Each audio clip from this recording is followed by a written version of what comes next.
Hey guys, it's Ricky with CosProps doing another visual effects tutorial for you today. Today we're going to take a look at tracking some footage in 3D space and compositing some stock footage elements like explosions, some smoke and things of that nature. So this is what we've got.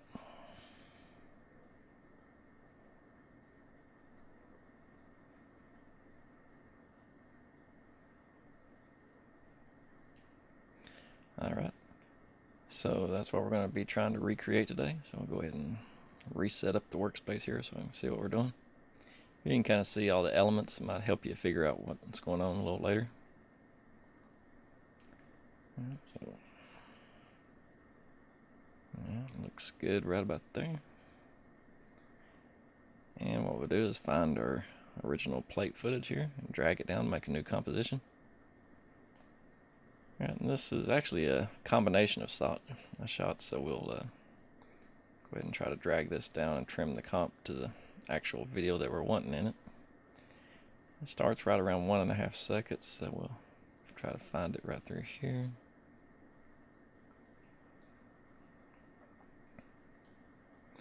Right, now that we got that, we'll go ahead and trim the start. And I guess we'll trim it down to somewhere around 8 seconds right here. Right now, if you just take and right click on that, you'll see trim comp to work area.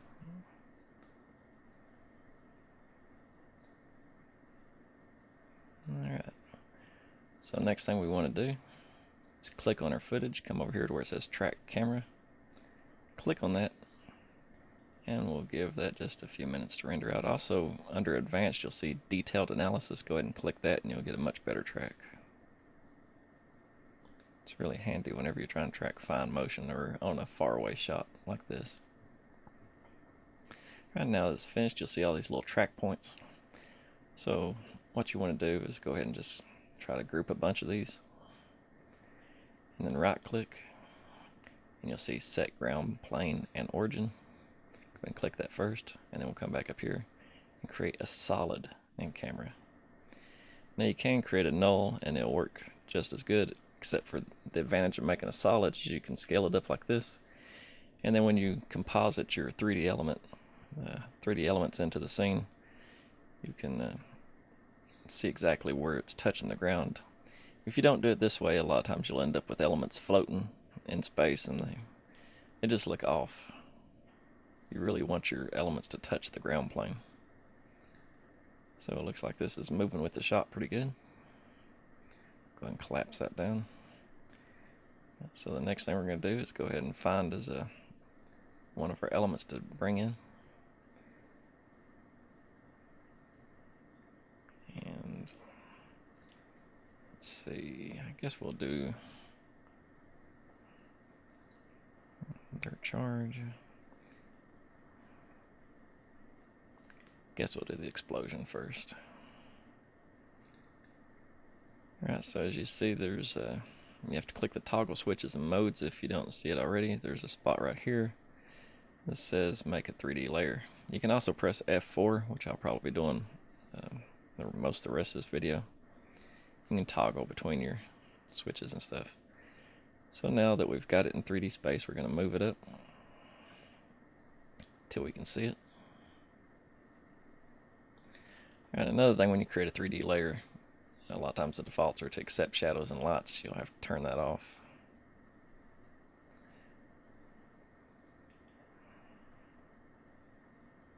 Yeah, it should be visible by now. I'll scroll up in the footage. There we go.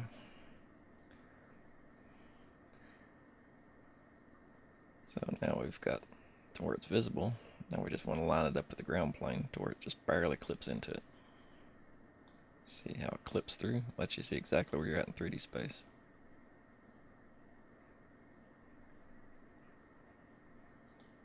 Alright, that's just barely clipping in, so that should be a good location for it. And whenever you do fire, explosions, anything like that, you generally want to set it to add. It'll make anything around it brighter, carry the color over. So it gives it a much richer effect. So one of the things you'll notice too is at the very bottom of it, there's especially right through here, you'll see a line from the way they filmed the explosion. So that kind of ruins the effect of it. So what we want to do is create a mask to help trim this out. Now you can either do a mask to subtract or to add. Either way will work. I'll show you first the way to do it as an add, which is the default mask mode. So we want to go ahead and expand this, get it beyond the comp.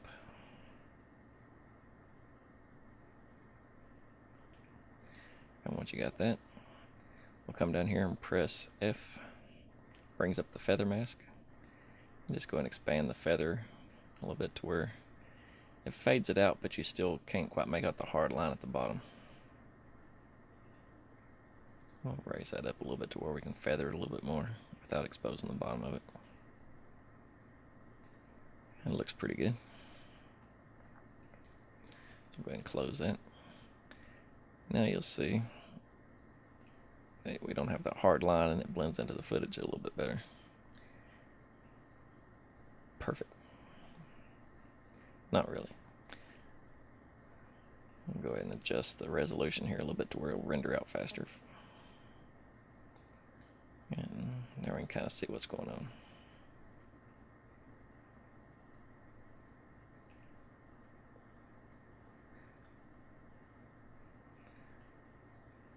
Yeah, so we'll call it that for a minute. Next thing, we'll move on to the dirt charge. This is basically just the pre-explosion. You can kind of see what it looks like there. In order to add a level of realism, we need to see the ground move before we see the fireball. Make it look like it was a buried charge. Go ahead and turn off the lights and shadows on this. And you'll see you can barely see it right now. We'll go ahead and straighten out the orientation a little bit to where it's facing the camera better.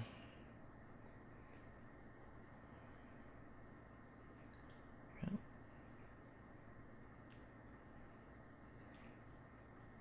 You'll see when you apply this right here, trying to find a good blend mode to where we can actually see it better. That light gray is hard to read on top of that green solid. So I'm just going to try to find a blend mode that'll make it show up good.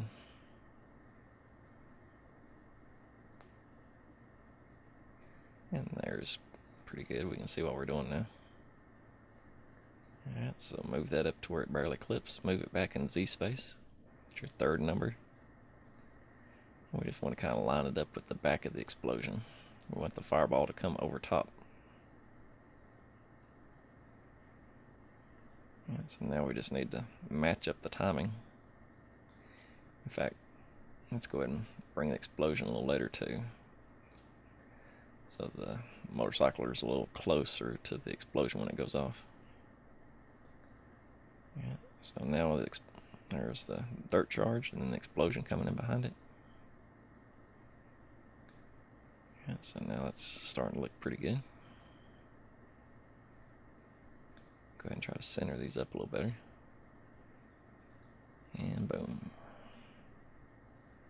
Alright, it's pretty close to what we want. But you'll also notice on this, just like the fireball, we've got a hard line which ruins the effect. So this way we'll do a subtraction mask. So with this, when you press F, change this to subtract. And then feather out the mask. Either way will work. A lot of times it's easier just to subtract than it is to add. Yeah, now we can't see the line anymore. We'll go ahead and change this back to normal. Now we're getting there pretty close. One of the things you'll notice is, again, it's gray instead of more of the tan that the dirt is. So we need to color match this. So one of the quickest ways to do a color match is to pull your curves adjustment over. And then you'll notice this right here where it says RGB. you can show the channel. So what we'll do is we'll go ahead and change to the red channel, change this to red, and then just kind of move this around until it's almost invisible in the scene. So once we get this pretty well matched into the scene, we'll move to the green channel. Alright, there's green. It looks like that's a little too dark, so we're going to go ahead and play around with that. That's a little closer. And then finally down to the blue channel.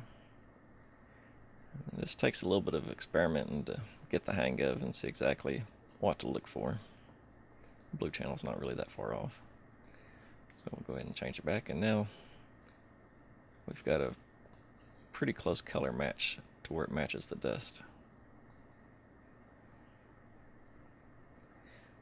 With these dust effects, you can't change your blend mode to screen or something of that nature, because then it just becomes too transparent and loses its realism.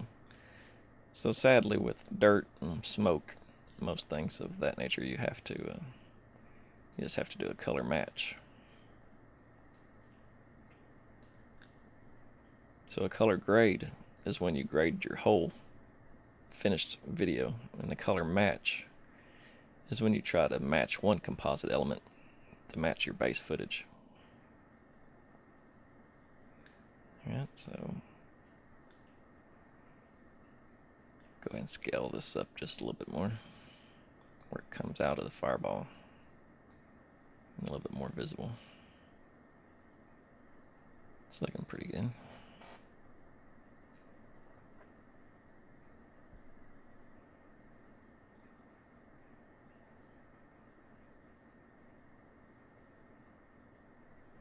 Just a few frames before the explosion starts. I may just go ahead and make it just a couple frames, just a little quicker in the shot. Make it a little bit more realistic. Alright.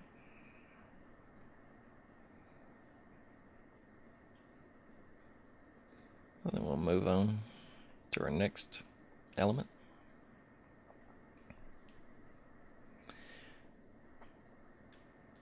And you'll see pretty fast that this is really just a same process over and over. I'm trying to remember which one of these I used last time, so it's Dust Wave 5.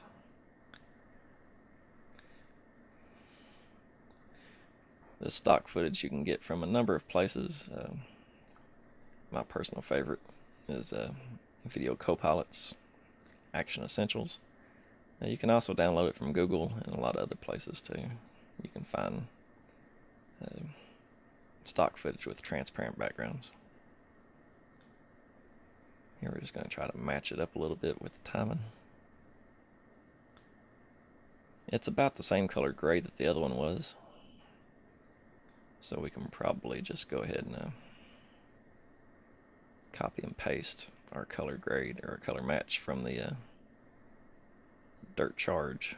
Just copy that curves effect over, and that's looking pretty close already. It'll work for this tutorial. If you're doing this for a client or something, you might want to adjust it a little bit more and turn the contrast up just a bit, but this will be fine. Go ahead and turn our solid back on,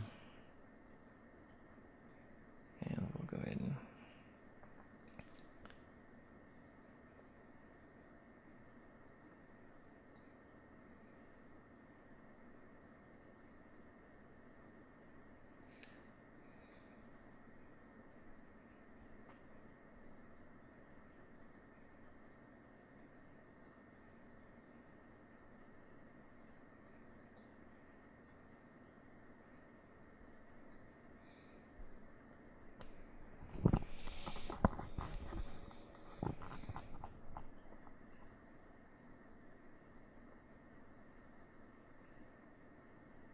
Alright, here we're just going to go ahead and line up the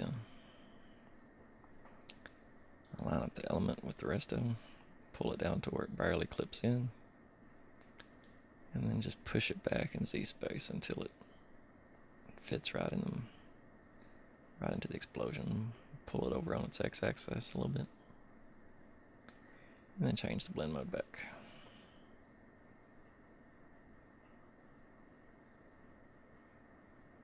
So now we got a dust wave that's going to the side. You can barely see it. I'm not sure if it'll show up on YouTube or not, but it's a real subtle enhancement.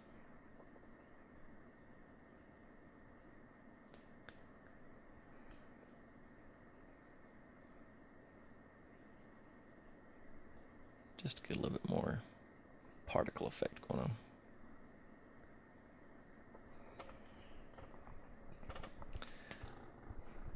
And one of the things about this, just like every other one, again, this is a repetitive process that you'll use on most all your stock footage, is just feathering out the mask on the bottom to get rid of your hard line. And once you're happy with the feather, you can just go ahead and close the layer down. So now, that's pretty good.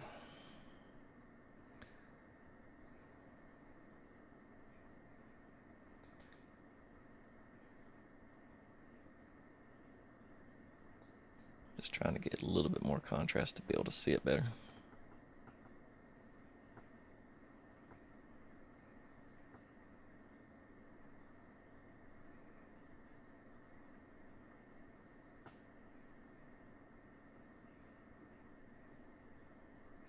And you can see there's some good little particle effects up here in the top showing. It really adds a lot to the realism.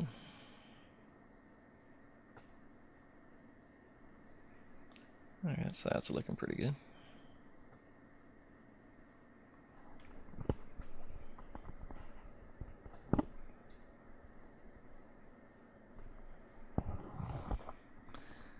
And our final element we're going to put into this is some dark smoke.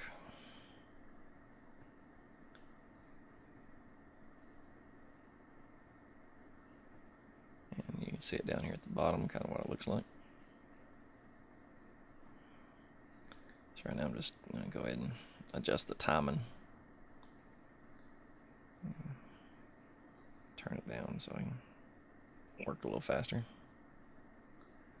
It's probably pretty good there. I'm going to go ahead and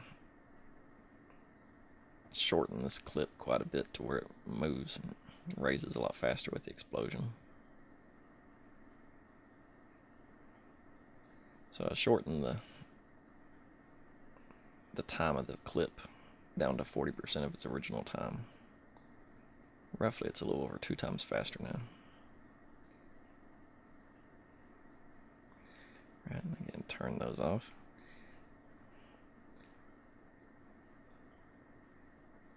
With those effects on, it'll actually make your clip look more washed out and transparent a lot of times.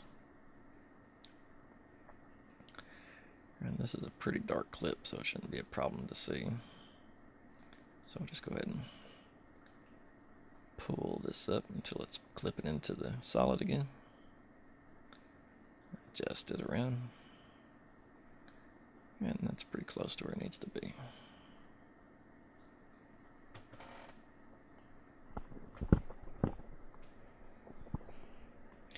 And one of the things that you'll notice is that the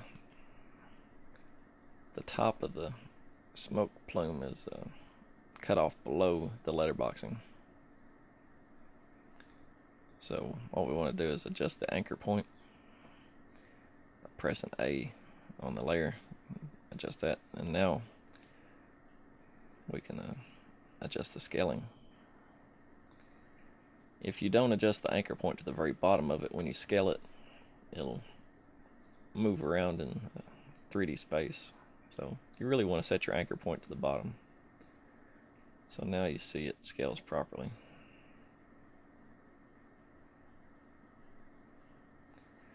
Right now the only problem is that we're going over top the letterboxing from the original footage that we're using. But we're not worried about that right now. We'll come back and fix that in a few minutes. Right now we're just focusing on its location and how it's looking with the timing.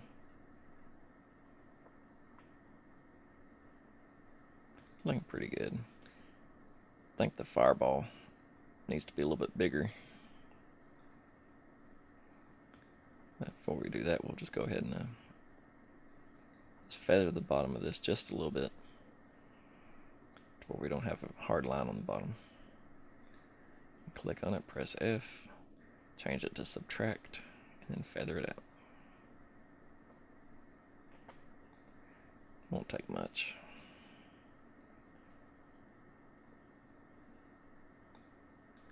So now we don't have that hard line. Timing's a little bit off since we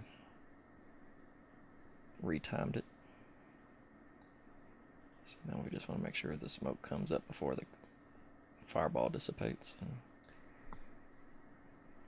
Should work out alright.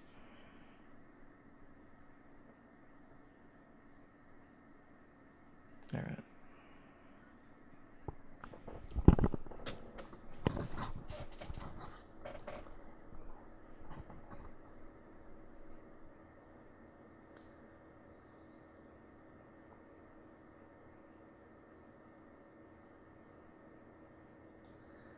We also have this damage texture too that will really help sell the shot. One of the biggest problems you have with that is that you need the black texture, but it's got a white background to stand out from that. So when you put it on a blend mode, it just makes the colors all wonky. I mean, you can try the different blend modes, and in some cases you might find one that makes it look right, but generally with these types of textures, there's not many blend modes that make it look good. So what we can do is come over here and add a set matte effect. And we'll go ahead and pull that over.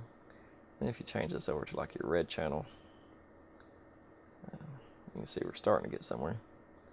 But then when you click the invert matte, now we're a lot closer to where we want to be.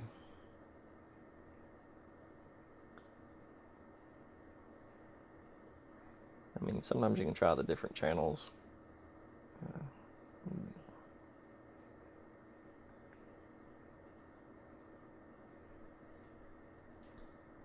can see the big difference between the matte. So you need to make sure that if your background is white, that you'll have to invert your matte.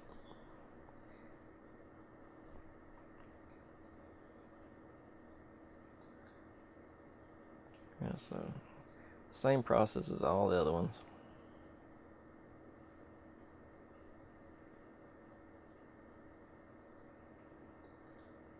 One change that I think we will make to this is to change the orientation to make it lay down more. So since we wanted to lay it back, we'll lay it back across the x-axis.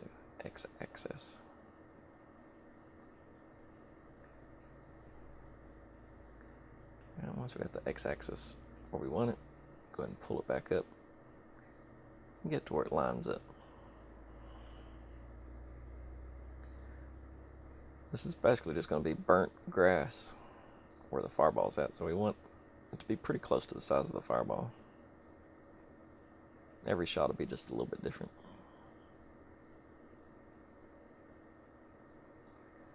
Alright, so now we can see that after the fireball's gone. So that's what we want. You notice now we've got the problem that it's in the whole frame. So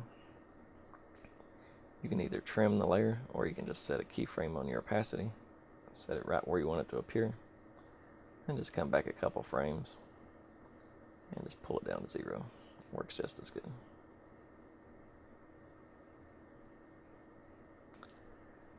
And now it appears while the fireball's hiding it.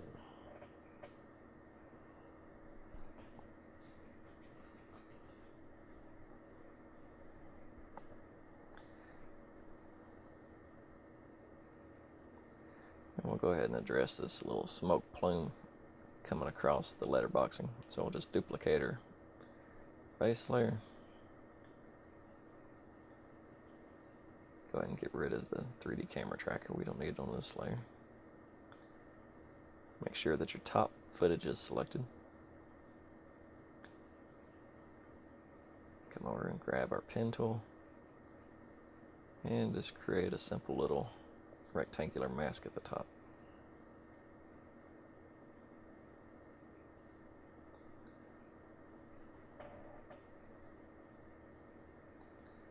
You really want this just just be as close as possible to your line. There are some crop tools and some letterboxing tools that you can do as an adjustment layer if you wanted to, and just match it up with your original letterboxing. But this way you can also composite it if there wasn't a letterbox, if you needed it to go under like a building or something of that nature. Just mask out and rotoscope your building or your car or whatever's the fireball's going under. See a little bit of the sky, so we're just going to adjust that. That looks pretty good.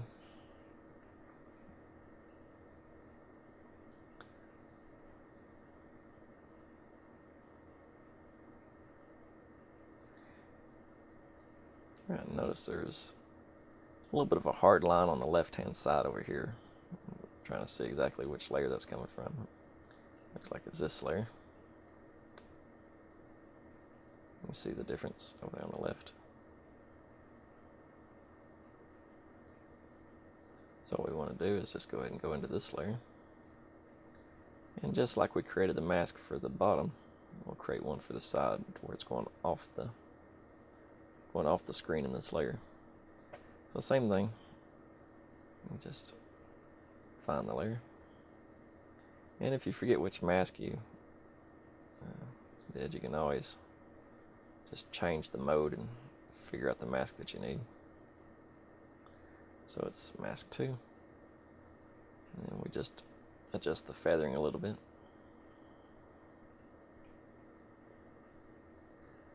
Get this a little closer to the edge.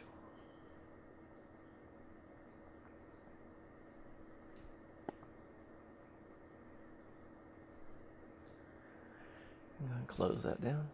And now there's no hard edge on the side. It really blends into the seam a lot better now. Alright, so now we're getting pretty close.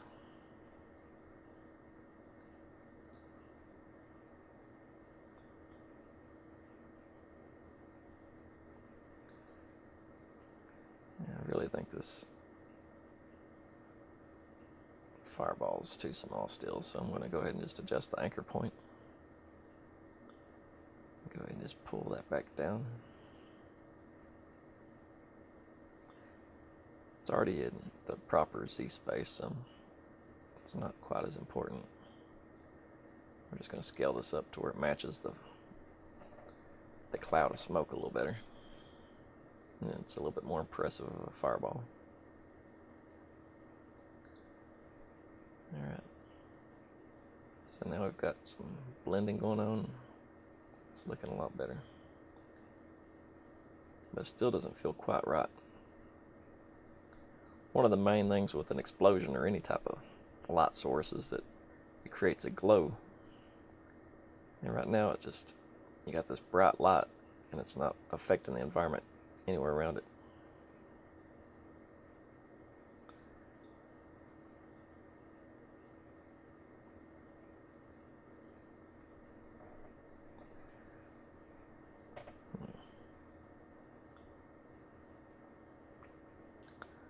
Also, it looks like when we zoom in, still got a little bit of an issue with the matte showing through. So I'm just going to make sure there's no better blend mode to try to help hide that without doing extra work.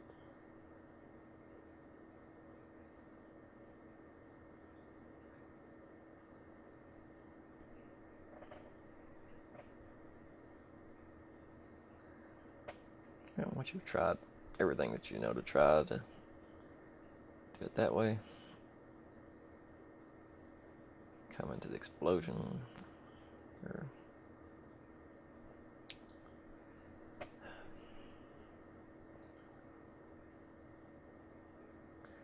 So I'm going to go ahead and get rid of a couple of these layers here that I'm done with.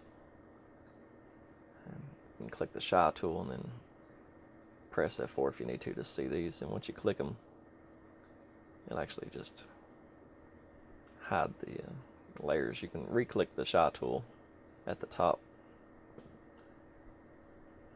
and it'll show them again. So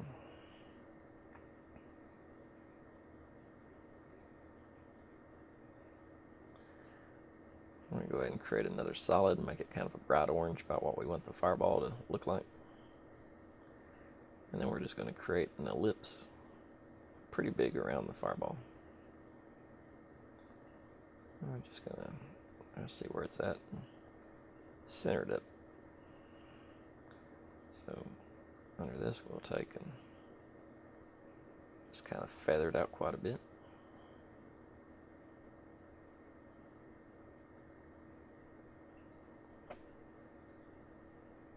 And you notice it's not blending very well, although we've got about the right shape and size.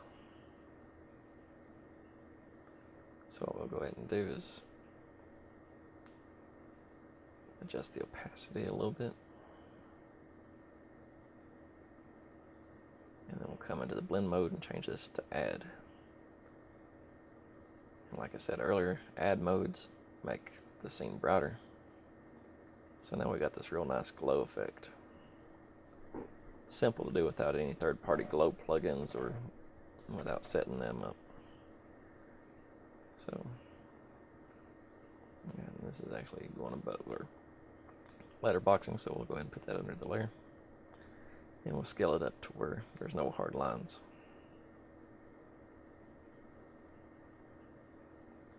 Alright, that's looking pretty good.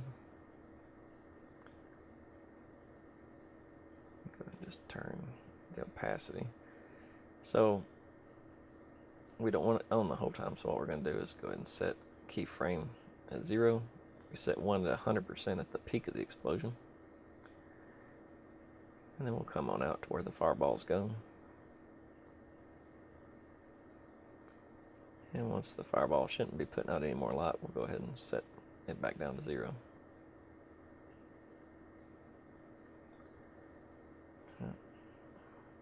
And actually there's still a little bit there, so we'll just go ahead and pull this on out. And that's good enough.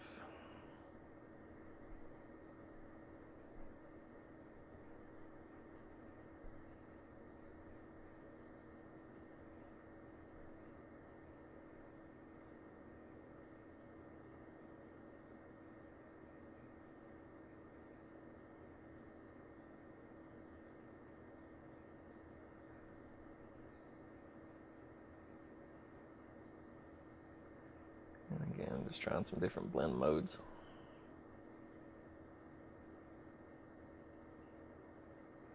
And it looks like right there will actually work pretty good.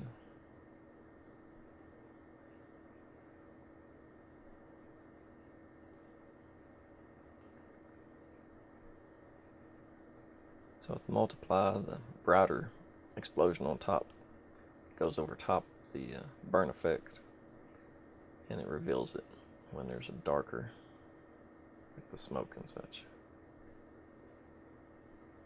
So that's blending a lot better now.